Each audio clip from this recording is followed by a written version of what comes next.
News for Aaron Rodgers. Let's call it an information darkness retreat. Mind you, Pittsburgh cleared the path for the fourth-time All-Pro after Russell Wilson and Justin Fields got up out of there, leaving a standing offer on the table for Rodgers.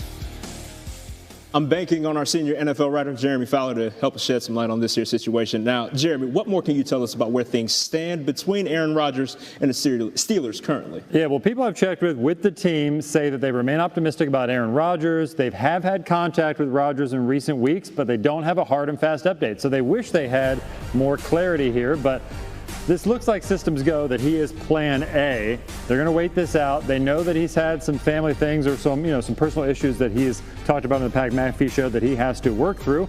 And so they're willing to remain patient. I saw team president Art Rooney II at the owners' meetings earlier this week. He said, we're going to wait, quote, a little while longer. So Rodgers plan A, Kirk Cousins could be a viable plan B. After making some calls today, I do believe he's been on their radar. If something were to fall through with Rodgers, certainly they could reconvene, call Atlanta, see if they could try to shake something out. But right now, Rodgers is the guy. Now, Art Rooney may be willing to wait, but that's not necessarily the case for Jalen Ramsey. He's probably waiting with a little bit more bated breath. Any updates on April that the team would not wait forever on Aaron Rodgers to sign? Rooney said last month Rodgers wants to come to Pittsburgh, but Rodgers has not made any public pronouncement about his intentions. And then today, Rooney was asked again about how long the team is willing to wait for him to make a commitment. A little while longer, I'll say the same thing. The Steelers start OTAs next week, and they run through June 5th. Three-day mandatory minicamp that ends off-season program wraps up June 10th. So to make a long story short, Art Rooney II is willing to wait however long it takes to get Aaron Rodgers.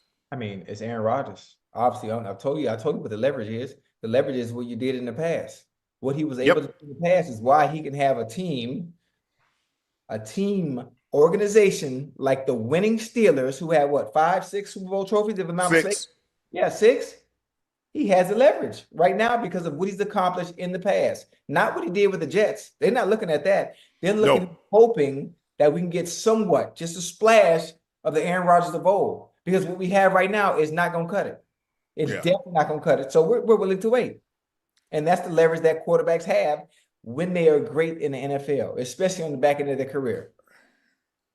The Aaron Rodgers are old, but the Jets got an old Aaron Rodgers. Still Aaron Rodgers, but they're two different players. Yeah. But like you said, I mean, you're in that division. You got Burrow and you got Lamar to deal with. And so in order for you to have a chance to win, you're going to have exemplary quarterback play. Got to. And they feel that he gives them the best opportunity. I heard what they said about Mason Rudolph and anybody else.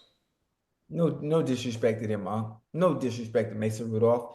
He's had his time. He's had his run in Pittsburgh. We know what that looks like. He's a quarterback. A journeyman. He's not if Mason Rudolph was what the Steelers and Mike Tomlin want us to believe, he would have never went to Tennessee. He'd have still been their quarterback, and they would not have been waiting for an Aaron Rodgers. Yeah. They would have not went and got Justin Fields and Russell Wilson last year. If Mason Rudolph was what they try to believe, we have confidence. Y'all had so much confidence in him, y'all let him go to Tennessee. That's all words. That's all hot air. They have to say those things. They got to say the right thing, especially when the individual is back in the building. You know you don't believe in him. You know you don't. You know he's not going to get the job done. Second string quarterback, third string quarterback, if that. You need Aaron Rodgers, which is why you're waiting, because there's only so many quarterbacks out there you can go get. You're not going to get none of them now. Nah, it's a wrap. Yes. What you ain't have, you won't be getting. So you only got one choice. That's Aaron Rodgers. Ocho, Brock Purdy says he's 100% a top 10 quarterback in the NFL. I'm a top 10 quarterback. I'll leave it at that. Purdy is now the 7th highest paid quarterback in the NFL. Purdy says he took less money because he doesn't need every penny for himself and wants the team to win. Obviously, I want to get a deal what I deserve, also surround myself with guys around me, not just try to take every penny for myself. He signed a 5-year, $265 million with $181 million guaranteed. If you look at your screen, you'll see what he's going to make after taxes, $53 million.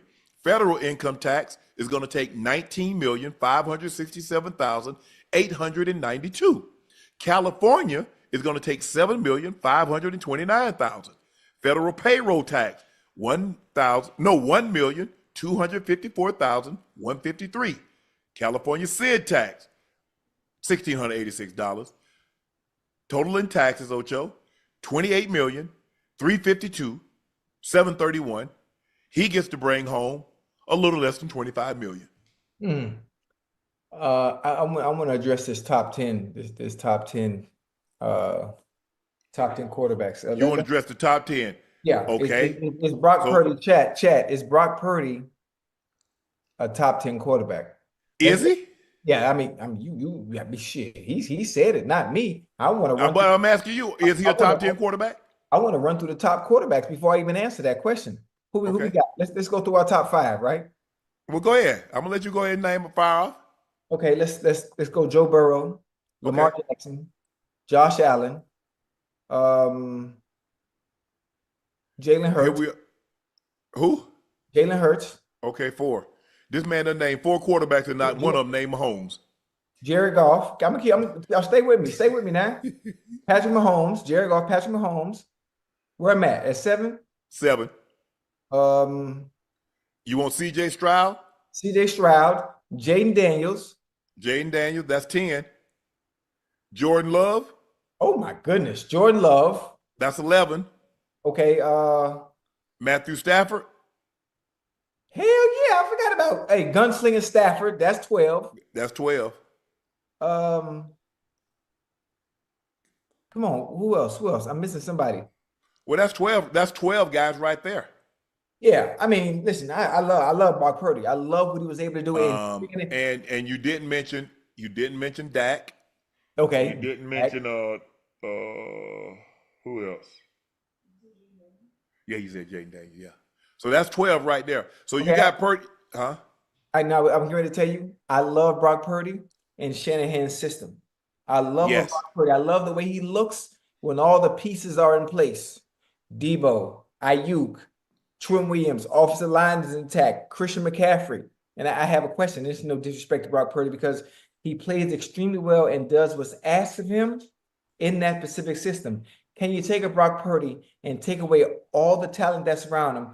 Will he still look the same as a Brock Purdy saw with all the elite talent around him? I think the thing is the type of quarterback that can elevate a team. That's the thing. That's the word I want you to use. The type of quarterback that can elevate a team without adequate talent around him. Is he that type of quarterback? Right. I'm asking you. Yeah, that's the word I wanted you to use. I didn't want you to strip all the talent because every quarterback has talent. But I believe there are certain quarterbacks that elevate the talent that they have. That's what made Brady special. Brady could elevate the talent. Now, as he got older, he needed people to help elevate him. Right. That's okay. But he had 18, 19, 20 years of elevating others. So if he wanted to get a little help the last couple of years, by all means, I welcome that. Mm-hmm. Yes, I don't look at Brock Purdy as a multiplier. What I mean by that, I don't believe he can just take ordinary people and make them great, really good, great. Right. I think, can he get the ball there? But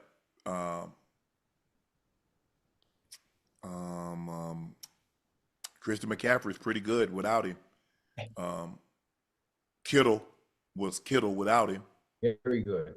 I think Debo had that all-pro year without him. Mm-hmm. So he's a really good. He understands the offense. He gets the ball out of his hands. He doesn't have the. He throws with great anticipation because he doesn't have the strongest arm. So he has to let the ball go a lot sooner than a lot of these quarterbacks do. Mm-hmm.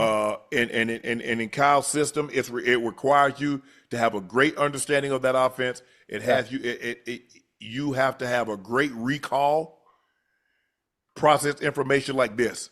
Yeah, he's good at it. That's why I said he's excellent. I want to talk about how this man make $53 million and he gonna come home with $24 million. How Uncle Sam get to take 28 and give you 24? But that's the way it works. Uncle Sam. No, I want to give you 24 and I take 28.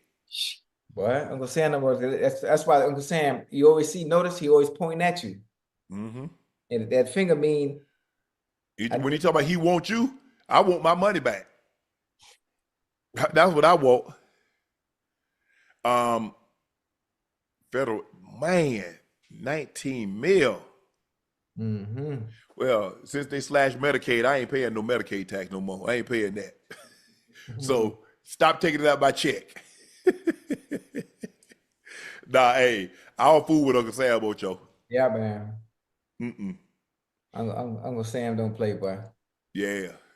I'd rather pay him more than I owe than not pay him enough. Because honest mistake is still going to cost you interest. Yeah. Yeah. And their interest hit different. Now, they don't give you the interest that they charge you versus the interest that they give you on your money. Right. It's too. Hello, xin chào tất cả các bạn nha. Mình sẽ giới thiệu cho các bạn về kênh của mình và những video của mình, cho các bạn biết được là kênh của mình làm video sáng tạo nội dung về chủ đề gì. Video của mình sẽ làm xuyên suốt về chủ đề cắt dán này. Mình sẽ cắt dán những sản phẩm như thế này cho các bạn xem. Đây là những sản phẩm mình đã hoàn thiện rồi. Sẽ giới thiệu sơ qua cho các bạn xem những sản phẩm của mình và cách của mình tạo ra những sản phẩm như thế nào.